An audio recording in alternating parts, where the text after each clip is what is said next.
Hey, this is Robert Dominguez with Bigfoot Club, and you're listening to Creepers Cryptid Paranormal Corner. I was just going to say, I tend to like Australian stories, like Yowie stories, better than I like North American Bigfoot stories. Steven and I, we don't call ourselves podcasters. We call ourselves cryptid sports entertainers. That's excellent. So I've told Robert this before. I don't want to go to a paranormal place or a haunted place where there's some evil entities involved. Yeah. And sure as hell, this place had an evil entity apparently, but I didn't know that. I see it. The door's open, and I see like a dark figure, a shadow. yeah, because like in Texas, it's always been my belief that Bigfoot's use that as a sidewalk going through counties, and so whenever I get a sighting report, like in Texas, it 90% of like the time it's right next to electrical right of way, and so I think they use it as a sidewalk to go through county. Yeah. Okay, that's awesome. Anyway, but yeah, I get a we lot have of that them, stuff. and a lot of our encounters and experiences with Yowies over here as well are always around water. And we call them, me and Attila call them greenways. So you've got your main river system, and you always have the little creeks that feed into the rivers, and and the bush, and that's really thick. So it's like little creeks that go through, and you always seem to find a lot of the encounters are either at the rivers or in these greenways. So some of them can go for 3-4 Ks, and some of them even go through housing estates and stuff like that. And it's enough that people are having encounters there because they're traveling, say, from the river, try and get to the mountains or get to another location, because a lot of these creeks are coming off all the big, like the Blue Mountains where the boys go over here and stuff. And I know a lot of my stuff I've had have happened around these greenways as well. So you guys would have the same over there. It's just easier for them. If they want to hide, they can still hide and still move even during the day if they have to. So it's pretty cool that a lot of our encounters and that are in the same sort of locations. It's just different side of the world. Yeah, I was going to say that I feel that, because I know a lot of people, some people believe this, and I strongly believe it, that Bigfoots use infrasound. And so infrasound is similar to EMF. So the characteristics for EMF is the same as infrasound. So I've always believed that these electrical right-of-ways, they have a ton of EMF. Ton of EMF. So I think Bigfoot's probably, or Yowies, they probably use this as like a weapon, like they weaponize it. Yeah. So if there's a hunter there, and they see a Yowie or like a Bigfoot, and they use this EMF and this infrasound to scare the person even more, because I've heard stories of well-seasoned hunters that they run out of a electrical right away because they've seen a Bigfoot, and they just like blindly shoot behind them, and they normally don't do that because it's safety. You don't shoot just straight into the woods without So it's always been my belief, and so everybody that I've interviewed in the past, I've gone back and I've asked them, "Hey, how are you feeling? Did you feel nauseated, or you have a headache, or did you feel dizzy?" Because everybody responds differently to EMF and like infrasound. And I know the infrasound thing, it's just conjecture. It's just can I prove Bigfoots do that? No. But it's just like I've interviewed so many people, John, and I've kind of run in that story, and I started to realize, I said, you know what, this is a good possibility. A Bigfoot might use this as a weapon to get people out of an area. Sound happened to me.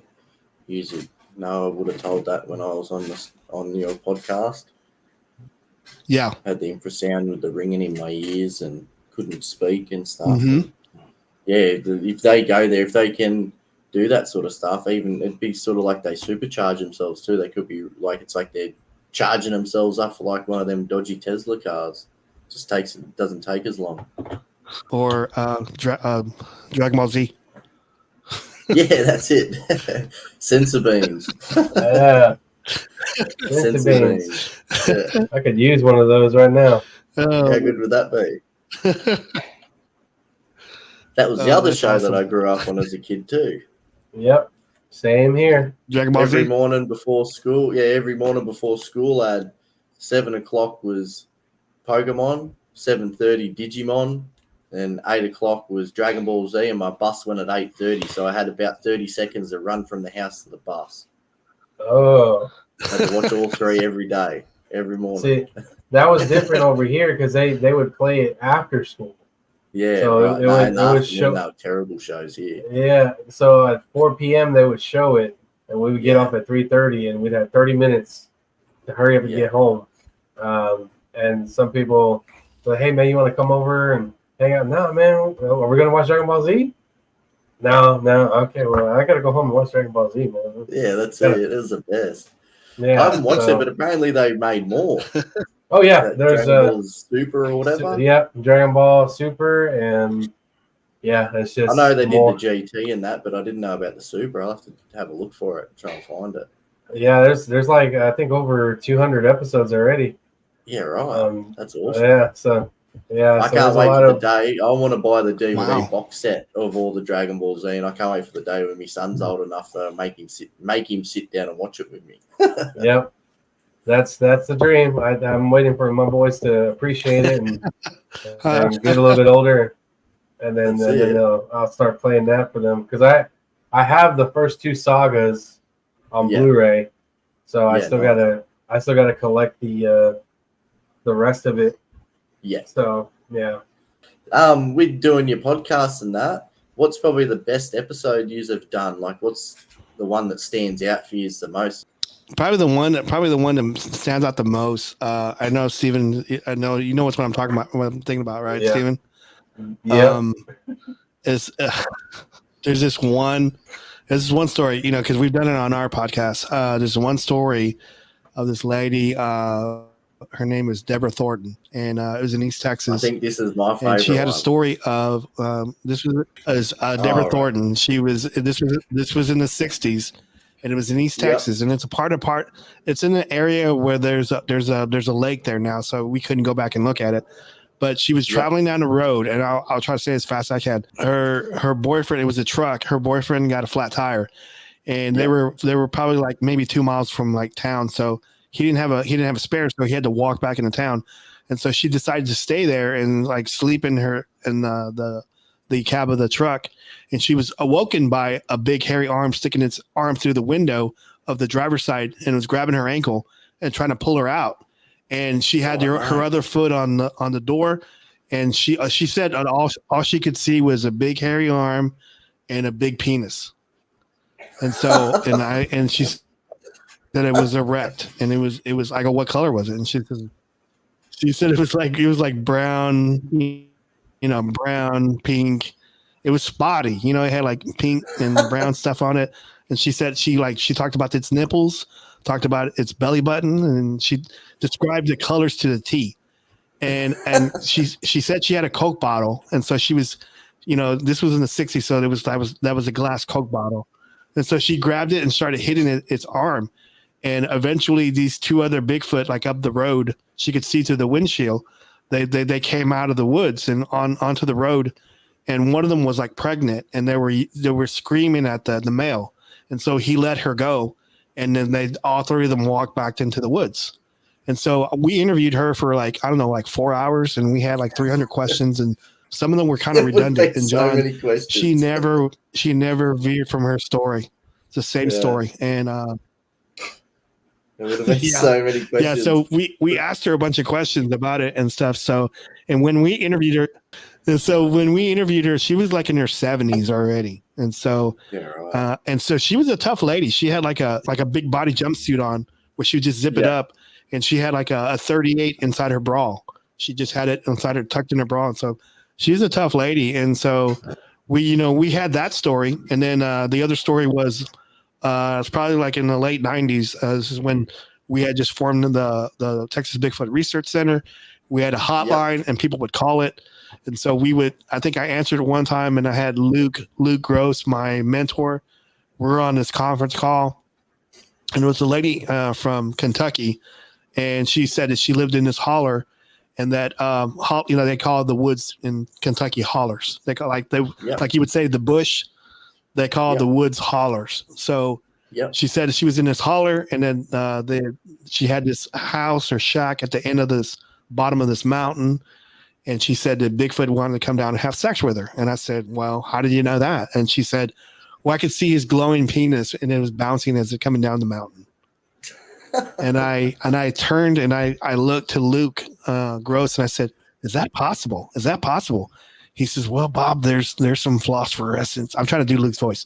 There's some phosphorescence mushrooms that you can touch. And, maybe it's possible Bigfoot could, touch his penis. And he could, make it glow. He was just saying that. And so I go, okay. So we end up talking to her and we end up finding like a local group that could, yeah, big time. And so we end up finding like a local group that can go help her and to go went out there. So we never heard back from them. So that's one of the stories that's always like, I'm proud to say that at least on Bigfoot Club, we always talk about Bigfoot penis all the time. So it's not a bit. The first story you just give me then, when you said she grabbed a Coke bottle, I was waiting for you to say, and she hit it on the erect penis. That's the first thing that came to my head was, please tell me she hit him straight on the dick. That is hilarious.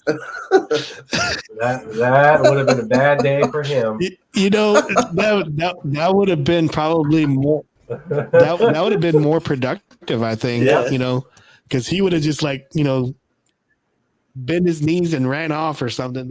That's hilarious. I haven't heard that one, but the second one I heard you talking about it with Sarah, and I thought that was the funniest thing ever. The old metallic blue glowing penis running at you. Because she was asking me. It is a sign of someone wanting to do that to you if they've got that. Yeah, she was asking me, do you have any weird? Yeah. Yeah. Do you guys have any Yowie like penis stories or anything like that? Or nah, not that I know of. Sarah has a lot more people she talks to. She might be able to find one for you. It's freaking hilarious. No, for some reason, Robert, I thought you were gonna say the one where the Bigfoot that was hurt in the middle of the woods that broke his leg or something, and the lady went out to go see what the screaming was. Oh yeah, She saw the Bigfoot it was holding his leg and it was screaming. Oh yeah, I can tell that story. Yeah, and then she's I think this is the one where while she saw that, a Bigfoot jumped over her and she looked up and saw his scrotum. And I was just thinking, man, if a Bigfoot's jumping over you, I don't want to get hit by anything else. Hit by the hammer. Because I don't want to get and then get hit. That is one story to tell. Like that is, you can't even be embarrassed by it. I was like, she got teabagged. I got dick slapped. I got dick slapped by Bigfoot. I mean, you just can't. You can't. But that Bigfoot jumped over her and. I'm sorry, John. Sorry. That's excellent. Bigfoot jumped over her and picked up the baby Bigfoot that was hurt and took off. And I thought that's the story you were going to say, Robert. And I was like, oh yeah, this is a good one. What I found really interesting about that story, that one was pretty interesting because I had never heard a story of a Bigfoot hurt or bleeding. Never. Yeah. And then whenever Matt told us that story about, it jumping over the lady and saw the scrotum, and I go, oh, so she got teabagged. So, okay, that's awesome. Damn, Sasquatch rubbed his sack on my face. Yeah, that is. We're terrible. That's Sasquatch. Sasquatch. John, I know. John, I don't think you're ever going to get anybody talk about facts and penises on your show about Bigfoot. So that's all right. Yeah, Dan's probably liable to drop something like that too. So he's a bit wild. He's got some stories. Sorry. Dan. Yeah, he does have some stories. Yeah, he'll be the one that finds one of them stories, 100%. With the thong on, with thongs. I did an interview with him last weekend or the weekend before, and we hadn't spoken ages. And we spoke for like an hour or so before we started to record, and we were having a couple of drinks. And by the time we done the episode, we were that pissed, that drunk that we just scrapped it. Oh, it was like a Joe Rogan experience. It was the shit that was coming out of our mouths, and we're slurring our words and dropping glasses. And I was like, that's pretty good, but I don't think we can use that yet. No. It was excellent. Yeah, he's a good dude. I love him. Yeah, he's really good. Like he sends me videos all the time. He sends me videos of his like plants. Yeah. And he looks under the plants for spiders.